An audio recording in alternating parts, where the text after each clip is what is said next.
Every man has a moment when he realizes he's not running from effort. He's not running from failure. He's running from his own power, from the part of himself that's calm, focused, relentless. The part that doesn't break promises, that doesn't quit. But that part has been buried, forgotten, rejected.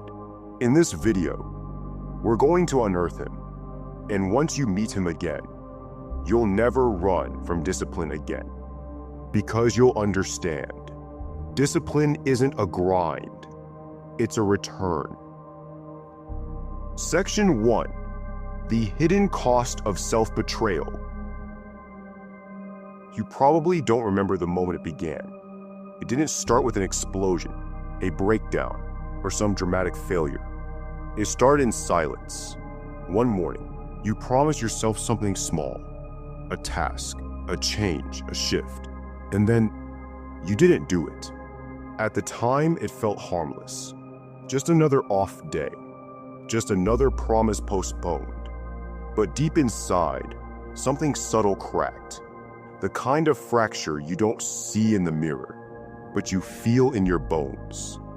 That small act of avoidance became a blueprint. And from that moment forward, a quiet habit began to form. The habit of breaking your own word. And here's what most men never realize.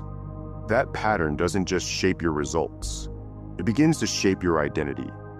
Every time you say tomorrow and let yourself off the hook, a piece of you watches, and that piece takes notes. Slowly, you stop trusting yourself. The words, "I'll do it," start to feel hollow. And even when you try again, even when you really mean it this time, there's an echo in the back of your mind that whispers. We've heard this before.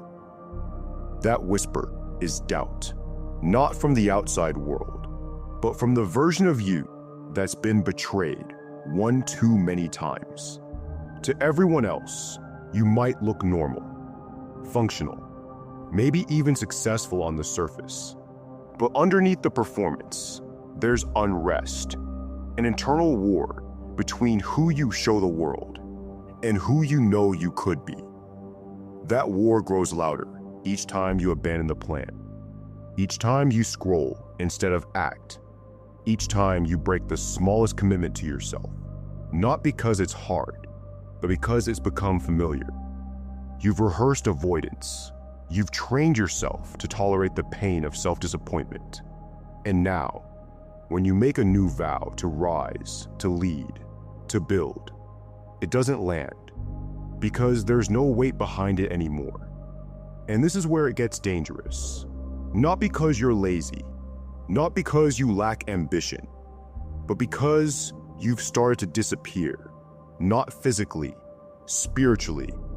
The man who once believed he could change has been replaced by someone who quietly doubts, silently hesitates, and lives inside a loop of potential that never gets realized. You're not afraid of the work. You're afraid of believing again, afraid of showing up for yourself and failing again.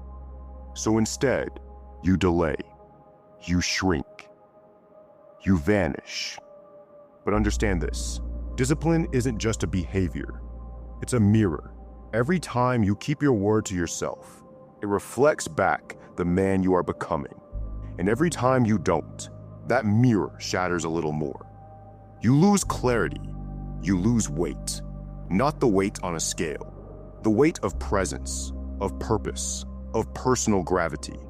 The world feels heavier, not because your schedule is packed, but because your identity has become fragmented. You're carrying the burden of a man who can no longer trust his own voice. That's what self-betrayal costs. Not just productivity, not just momentum. It costs you your sense of self. The tragedy isn't that you didn't finish the routine or the project. The tragedy is that deep down, you're starting to believe you're the kind of man who never will. And that belief, left unchecked, will bleed into everything. Relationships, goals, legacy, and one day, you'll wake up not just disappointed in your results, but estranged from your own reflection. Section 2. Discipline isn't effort, it's identity. For most of your life, you've been told that discipline is about willpower, about grinding through resistance, waking up early, avoiding temptation, and pushing harder than the man next to you. And for a while, maybe that worked. Maybe you set goals, built routines, chased systems that promised transformation. But somewhere along the way, it all collapsed. Not because you didn't care, but because no one ever taught you the deeper truth. You cannot outwork a fractured identity. This is the reality most men avoid. The truth that discipline isn't about what you do. It's about what you believe about who you are. You can white-knuckle a routine for a few weeks, maybe even a few months. But if underneath it all, you still see yourself as the man who quits, the man who breaks his word, the man who tries, that identity will always pull you back. No system can outrun the story you keep telling yourself. And deep down, you already know that. That's why motivation fades. That's why goals get abandoned. Because on a fundamental level, your mind doesn't believe in the man who set them. You're still moving from the belief that discipline is something you add to your life, instead of something you remember about yourself. And as long as that's the case, you'll keep treating discipline like a foreign object, something outside of you, something that needs to be installed, optimized, or maintained, instead of reclaimed. But this isn't about productivity, it's about identity. And identity lives at the soul level. The Stoics understood this long before modern psychology. Marcus Aurelius didn't journal about doing more. He wrote about being more, about aligning action with virtue, about living in harmony with logos, the rational order of nature. In Stoicism, the disciplined man isn't defined by outcomes. He's defined by alignment. He sees adversity not as an obstacle, but as a forge, a sacred test that shapes his character. As Epictetus said, don't explain your philosophy, embody it. And this is where discipline stops being punishment and becomes practice. It becomes a form of devotion to your future self, to your values, to the world you're shaping with every choice. It's not about forcing yourself into action. It's about becoming the kind of man for whom action is the only option, because anything else would feel like betrayal. Carl Jung called this integration, the process of becoming whole, of aligning the conscious and unconscious self, of bringing the I should and the I am into unity. When those parts are divided, everything feels like a struggle. But when they're aligned, discipline becomes effortless, not because it's easy, but because it's true. You don't need more reminders.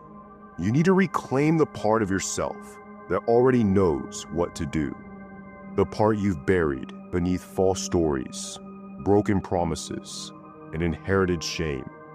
That version of you, the sovereign, structured, focused part, has never left. He's just been waiting for you to stop performing, waiting for you to stop chasing productivity hacks, waiting for you to step into your name.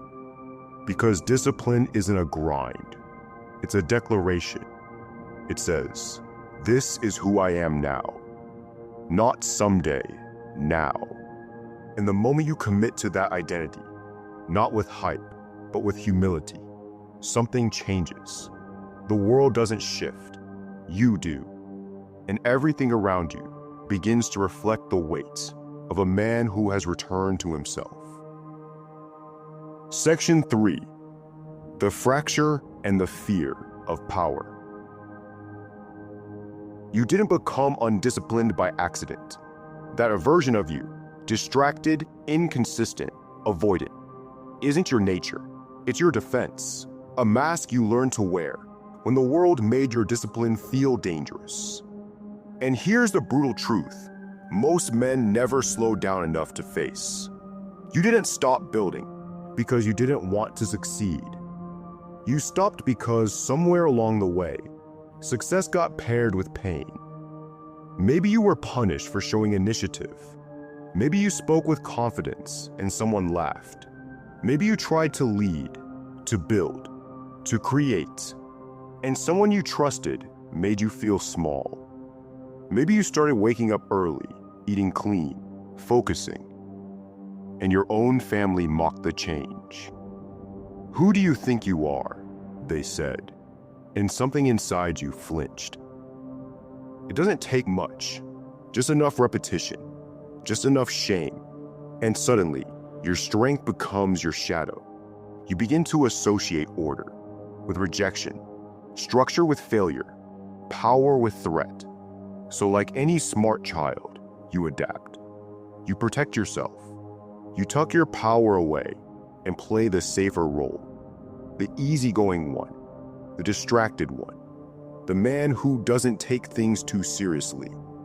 But the real tragedy isn't that you hid your discipline. It's that over time, you forgot where you put it. Carl Jung spoke of this as the repression of the noble archetype, the exile of your inner sovereign, the king, the builder, the sacred masculine, the one inside you who doesn't chase attention, but commands presence, the one who doesn't perform for approval, but moves with purpose. When that archetype is repressed, your inner world fractures. You become split. One part makes promises, the other breaks them. One part tries to rise, the other whispers, "It's safer down here." And what most men don't understand is that this isn't self-sabotage, it's self-preservation. The lazy part of you isn't trying to ruin your life. He's trying to protect you from the sting of trying again, from the fear of becoming more and being rejected again. He remembers the pain. He remembers the silence after you were laughed at, the shame after you failed publicly, the way your heart closed just a little more each time someone you trusted didn't believe in you. That part of you still carries those moments, still holds those wounds. And now, as a man, you try to move forward, but you're dragging every unprocessed moment behind you. Every time you attempt a morning routine, every time you start a new habit, every time you reach for structure, you are not just starting fresh. You are walking into a room filled with ghosts, echoes of "you won't follow through," "you never finish," "you're not built for this." You are stepping into a battlefield you didn't even know existed. That's why your progress feels so heavy, because you're not fighting the present. You're carrying the weight of the past. And until you confront that, not with anger, but with understanding, you will continue to treat discipline like an enemy instead of a long-lost brother. So hear this clearly. The man inside you who avoids structure is not the villain. He is the wounded guardian, the version of you who took the blows, kept you small so you could stay safe, and built a life of avoidance so you'd never have to feel the pain of failure again. And until you stop fighting him, until you stop trying to kill him, you will never become whole. You cannot build a future by waging war against your past. You must reconcile, reclaim, reunite, because real strength isn't found in domination. It's found in integration. Section 4. Reclaiming the exiled self. There comes a moment when the war inside you begins to wear you down, when even your effort to become disciplined begins to feel like self-abandonment. You've tried force, You've tried structure. You've tried being hard on yourself. But none of it lasts. Because discipline, when it's rooted in shame, can never create wholeness. And maybe you felt it, that quiet ache, that feeling that you're not just failing to change. You're betraying yourself in the process, not because you're undisciplined, but because you're trying to build a future by rejecting part of your past. And that is where true discipline dies, in the absence of integration. The Stoics call this fragmentation of the self a loss of prohairesis, the inner faculty of reasoned choice. The part of you that sees clearly, chooses wisely, and acts in accordance with your deeper nature, regardless of circumstance. But prohairesis cannot operate when you're at war with yourself. It doesn't thrive in chaos. It requires inner alignment, not perfection, alignment. And to achieve that, you have to stop trying to kill the part of you that scrolls, delays, and avoids. That part isn't your enemy. He is your protector, the one who shielded you from humiliation, rejection, and abandonment when you were too young to understand them. He wears the wounds of survival. And now, every time you try to rise, he steps in, not to stop your growth, but to stop you from getting hurt again. But here's the truth the Stoics knew, and that Jung echoed centuries later. What you avoid gains power. What you face becomes fuel. That lazy self, he doesn't need to be punished. He needs to be led. Because when you stop condemning him, you stop being two men, and you begin to become one. This is where apatheia comes in, not as numbness, but as emotional sovereignty, freedom from the chaos of inner contradiction. When your parts are no longer in opposition, but in order, discipline no longer feels like struggle. It feels like truth. It becomes not a grind, but a groundedness. And in that calm, that daily stillness, where nothing is being forced, you rediscover who you've always been. The man who chooses virtue without needing reward. The man who acts not because he feels like it, but because his life is now a reflection of something higher, something sacred. This is where eudaimonia begins, not as fleeting happiness, but as lasting wholeness. A life where every action reflects the inner harmony you finally reclaimed. A life of stillness in motion, order without performance, purpose without apology. Because the disciplined man is not loud. He does not boast. He does not chase. He remembers. He remembers that the throne he once fled from was never denied to him. He simply forgot that he was worthy of it. And now, with his house in order, with every part of himself seated at the table, he returns, not to dominate the world, but to lead himself, quietly, daily, decisively. Section 5. The final embodiment, discipline as sacred ritual and legacy. Now that you see it clearly, that discipline is not a grind, but a return.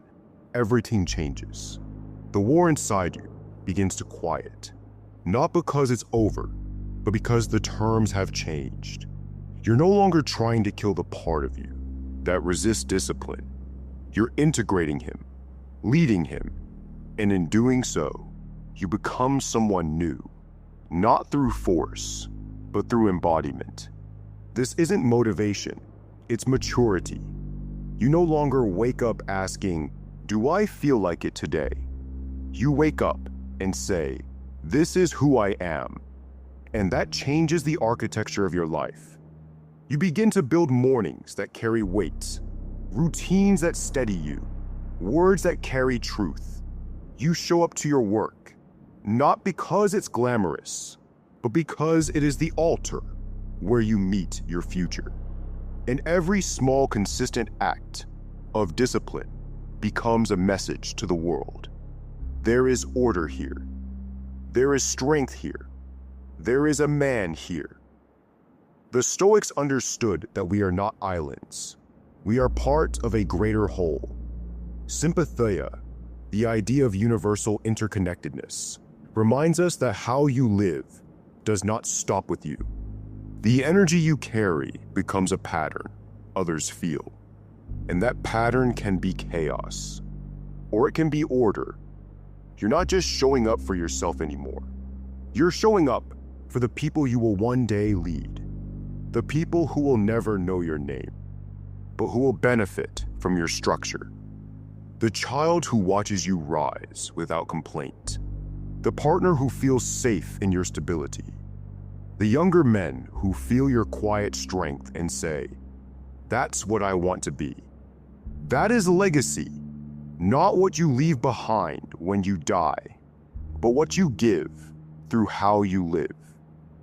Carl Jung said that the greatest work of a man's life is individuation, becoming whole, not just for himself, but for the sake of the world.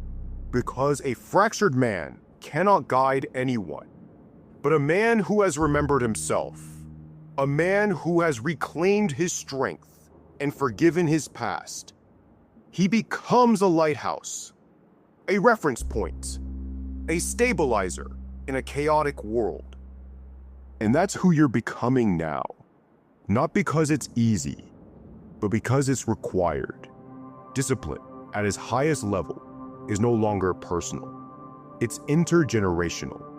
It's the invisible blueprint that teaches others what strength looks like, not through speeches, but through presence, through action, through calm. This is the man who walks through time with rhythm, who honors his mornings like rituals, who eats, trains, works, and rests, not for pleasure, but for alignment, because he knows he is building something no one else can see yet, but everyone will feel.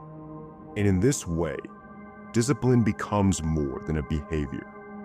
It becomes inheritance. So I'll leave you with this. What would your life look like if every action became a reflection of the man you were born to become, and not a reaction to the man you're afraid you still are? Let that question follow you. Let it shape your breath, your choices, your mornings. Because the world doesn't need another man trying to be perfect. It needs a man who has finally remembered what he came here to do. If you enjoyed this video, hit the like button, share your thoughts in the comments, and subscribe to our channel for more Stoic wisdom. See you in the next video.